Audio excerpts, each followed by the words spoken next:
Alright guys, hope you're all doing well, hope you're all keeping safe, hope you all had a good weekend. I jumped on Twitter this morning and to my surprise, there's been another leak just right before E3, I might add, so that might play a part in all of this, where the leaker has provided screenshots with details on a new game featuring Division from Ubisoft. Well, it's kind of a Division crossover game. And I want to get right into this one. So, as always, this is kind of a spoiler-filled video, especially if this stuff is true. So, with these types of videos, if that's something you're not interested in, then drop a like and dip out now. But obviously, if you're watching this, I presume you do want to see this stuff, and we're going to get into this one right now for you. The Division, Ghost Recon, and Splinter Cell PvP only hero shooter crossover game. Question mark. What do you guys think about that? So imagine kind of Overwatch with the Cleaners, the Outcasts from the Division, Echelon from Splinter Cell, which I believe is a faction in Splinter Cell, and the Wolves from Ghost Recon. Well, that's exactly what appears to be coming, and the chances are we're going to hear more about this possibly at E3, as testing for this. Apparently, this new kind of first-person, team-based, competitive, multiplayer game, testing has already started from this in January of this year. Now, we do have limited information about this right now. The leak comes from a Twitter account that has a history of leaking Ubisoft stuff, basically. In fact, on May the 15th this year, the account tweeted out about a new Division PvEVP spin-off in closed testing, codenamed Reaper, which we've now come to know as Heartland. Of course, Heartland was actually revealed over a week before this Twitter post, but the information on it there being a closed test that was currently ongoing wasn't revealed until the 15th, the same day. And if you go back to the leakers' history on Twitter, they do have a habit of leaking stuff and that stuff becoming true. So it appears to be credible, although it's entirely possible this is completely fake. But the screenshots that have been leaked with the information that's been given on the game modes and some other stuff which we're going to go into, it looks pretty legit to me. So unlike other stuff which you just kind of get on Reddit and anyone could kind of make it up, with the screenshots and all this other stuff, I mean, it does have a lot more credibility. But I'll leave it up to you guys to make a decision as to whether you believe this stuff or not. Now, for the purposes of protecting my channel, just like I did with Heartland, I won't be able to show you the screenshots here, but you can easily find them. You can just search on Google. So I'd highly recommend you do that after this video. Now, what is this game called? So at the moment, it's being called Battle Cats. I don't know if that's going to be the official name when it comes out. It could just be a placeholder, but it's called Battle Cats. Now, how I found this was I found it called The Division Battle Cats, but on research it appears just to be called Battle Cats, and as I said, it's kind of a crossover between a couple of different franchises within the Ubisoft portfolio. So first off though, let's go over the descriptions that we have so far. So the two game modes so far. Description, so the first one's called Escort, and anyone who's played Overwatch will be familiar with this, and it reads: the attackers need to escort the package past a series of checkpoints until they reach the delivery zone. The defenders, however, would prefer the package not move at all. Thank you very much. The image shows that I've been able to show you. The image that you'll see, guys, if you see the description to this, is of a supply convoy dog from the Division 2. So based on that description, where you kind of have to escort this convoy past checkpoints to a final place, but there are defenders stopping it, I mean, that's got to be the most that's Overwatch through and through, right? I mean, I don't even watch Overwatch. I watched some of the esports stuff for Overwatch way back, and that was kind of the most popular game mode. That was the one that symbolizes Overwatch to me, and that appears to be here in this crossover game, Battle Cats. The second game mode, Ringleader. The description saying, in Ringleader, the object is to collect rings from fallen players. The player on each team with the most rings becomes the leader. The leader must survive for 30 seconds to bank their rings and add to their team's score. Protect your own leader or try to take out the enemy leader.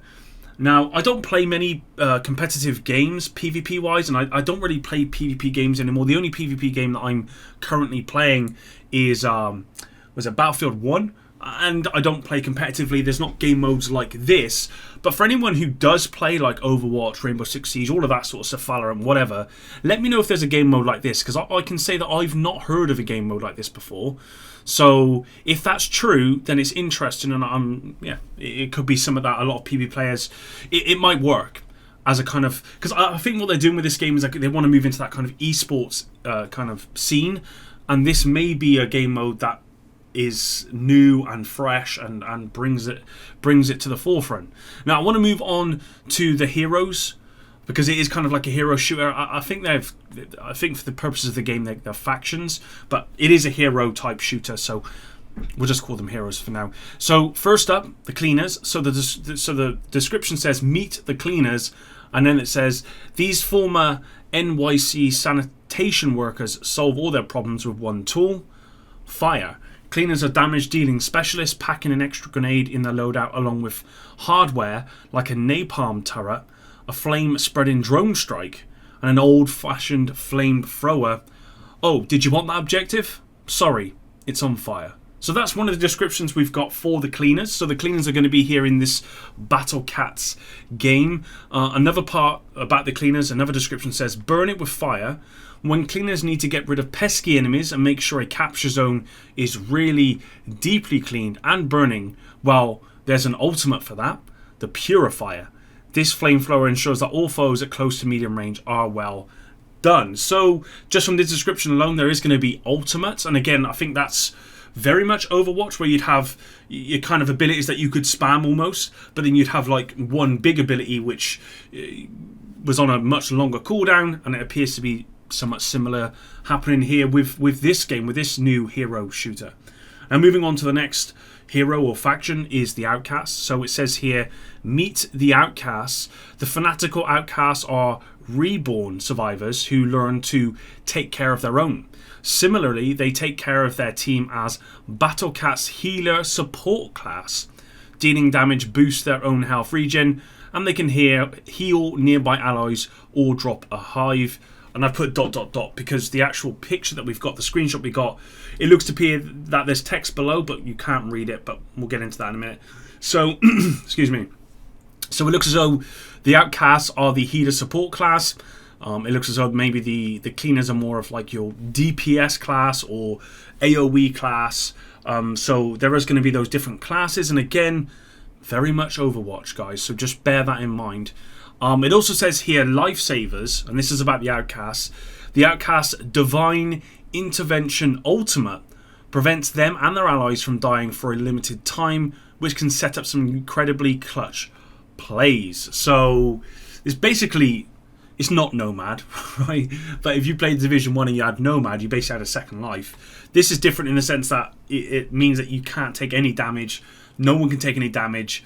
Or actually, sorry, it doesn't say damage. It prevents you from dying for a period of time. How long that time is, we don't know. But again, it sounds interesting. And also what I'll say is they did include some passive attributes for Outcasts in the text. So the first one is called Bloodthirsty. Heal yourself and nearby allies when dealing ballistic damage. The second one's called Unwavering. Quicker recovery from the confused status effect. So there is going to be status effects within this new game. And then also Caustic Curve. Hive that heals friendlies, that damages does in the target area. So basically, that might be a spelling mistake on myself, but basically you'll put a hive down, and if you're stood in that area, it will heal friendlies. But if an enemy steps into that area, it would be a hive that actually deals damage to other players. So that's the Outcast, and that's the set. That's what we know so far about the Cleaners and what we know so far about the Outcasts. Now moving on to Splinter Cell, it says meet the Echelon. The Echelon don't shy away from a firefight in Battle Cats, but they still know that information and subterfuge are their most potent weapons. They're invisible on the minimap and use their most potent weapons. They're invisible on their minimap, maybe put that twice, and they use their abilities to surprise and confuse foes. And they can reveal the location of enemy team members, giving allies a huge tactical advantage. Now, I don't know, I can't remember what the map looks like on Overwatch, but basically what this says to me is it's like a map like Destiny, right? Where on the map on Destiny, you know where players are, right? Because it shows on the map roughly. If you're in the area, then you can see it on the map. So this says to me that it's going to be similar to that, except for if you're the Echelon hero, then you're invisible. But also you kind of have this pulse ability in many ways where you can pulse out and you can reveal enemies to your own team. So that appears to be what you're going to get from the Splinter Cell character. Now, I know Splinter Cell fans out there are not going to be happy about this because most people who want Splinter Cell want an actual game. I know there's a VR Splinter Cell coming out, but I think a lot of people want an actual Splinter Cell game that's not VR and just going back to what there was. But it appears as, with this crossover, it's been included here on Battle Cats. And then moving on lastly to the Wolves. So it says, meet the Wolves, ex-Special Forces gone rogue. Wolves are as deadly as they are hard to kill, thanks in part to additional body armor, flashbang resistance, and tech like their personal shield or deployable mag barrier, which also provides cover for teammates. So this is basically your tank faction, your tank hero. And they do have an ability called Ultimate Shield. With their mobile area of effect Shield Ultimate, Wolves can lead a push or hold down a key objective in the face of withering fire. And there is images for this shield. It looks like a circular shield that kind of encompasses an area, and it kind of looks similar to Reinhardt's barrier from Overwatch, except for I believe this one's more circular. You can't see too much from the image. I don't know if it goes all the way behind you or if it's just in front. I've got a feeling it's all the way over, but we'll have to wait and see. But yeah, this is going to be your tank class. So at the moment, we've kind of got your damage AoE dealing class. You've got your tank class. I would even say that the Echelon class is more of a damage dealing class. It's more of a stealth class. May even be a support class because it's been able to reveal enemies to everyone. So there we go. Support, damage, and tank. I mean, I presume that's basically the three classes we're going to get. And there might be kind of other stuff within each class that does other different stuff. So there may be kind of like some hybrids in there. You've got kind of a damage tank or whatever the case may be. But there we go. And apparently this is going to be on PC and console. And this is not the mobile game. So I saw a lot of people saying, oh, maybe this is the mobile game. But apparently it's not. And we are going to hear more apparently we're going to hear more about this at E3. Also, I've heard, and again, I don't know how true this is because I've heard this from sources. But apparently Dr. Disrespect was actually contacted by Ubisoft and has been asked to create a map for this game. Now, I don't know if that's true. Again, I heard this from sources, so this could be complete lies. But that's what I've heard. And I'll be honest, guys, it wouldn't surprise me if they're looking to go down the esports route, if they're looking to go down the competitive multiplayer route, then there's no reason why they wouldn't reach out to someone like Dr. Disrespect. I believe he was involved in making maps for Valorant. Could be wrong on that, but I'm certainly know that he was reached out to create competitive PvP maps for other games. So it's definitely possible. But that's, guys, I'll be honest, that's all we really have at this moment in time. Like I said, if you want to go and check out the actual screenshots, you can do that. You can just go into Google. This has already been covered by multiple news outlets who have included images. And you can just go check those out for yourselves. I'll be honest, they don't show a whole lot. The images aren't... I'll be honest, the images aren't that great in the sense that they could easily just be created by anyone. But, I think one of the images in particular, I think which one was it? It was the Ultimate Shield for the Wolves. That image is different. That's not something I've seen before. And a lot of the images you'll see, guys, it kind of takes from the Division, right? So the reason why initially I think that it was revealed it was the Division Battle Cat is because the style appears to be more Division than anything else, although it looks a little bit cartoony. But that's it, guys. That's it for today's video. I wasn't actually going to put out a video today. I was actually going to put out a video tomorrow talking about the Division 2 and Heartlands coming to E3, or not coming to the E3, and I was going to do a discussion about that. But this came out. Thought I'd get out to you guys. It could be that this could be coming, And I know for anyone who plays PvP or is interested in PvP, especially competitive PvP, this might be right up your street. This could be a competitor to Overwatch, and this may be the next big esports game. It's definitely possible. If they do it properly, it's going to be right up there. But that's it, guys. Thanks very much for watching. Until the next one, Epic out.